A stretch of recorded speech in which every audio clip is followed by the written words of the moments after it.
તો સાવલીના લસુંદરા ગામ પાસેથી કેમિકલ ફેક્ટરીમાં અચાનક ગેસ લીકેજ થયો હતો। મહત્વના સમાચાર, ગેસ ગળતર થતાની સાથે જ કંપનીના તંત્રમાં ભારે દોડધામ મચી હતી।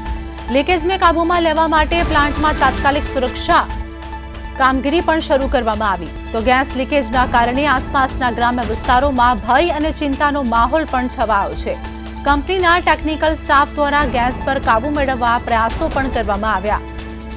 લસુંદરા ગામની કેમિકલ કંપનીમાં ગેસ લીકેજ થતા અફરાતફરી મચી હતી। કેમિકલ પ્લાન્ટમાં ગેસ ગળતરથી સ્થાનિક રહીશોમાં પણ ભારે ફફડાટ ફેલાયો હતો।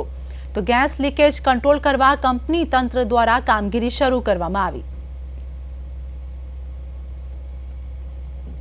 બાજુમાં આવેલી સાર્પ પેટ્રોકેમ કંપનીમાં સવારે અર્લી મોર્નિંગ 5 વાગ્યાના દાયરામાં ત્યાંથી કેમિકલ લીકેજ થયો અને એનો જે સ્મેલ અને ધુમાડો છે અમારે ત્યાં આવ્યા ને અમારા કામદારોને આંખોમાં બળતરા થવા લાગી અને શ્વાસ લેવામાં તકલીફ થવા લાગી છે।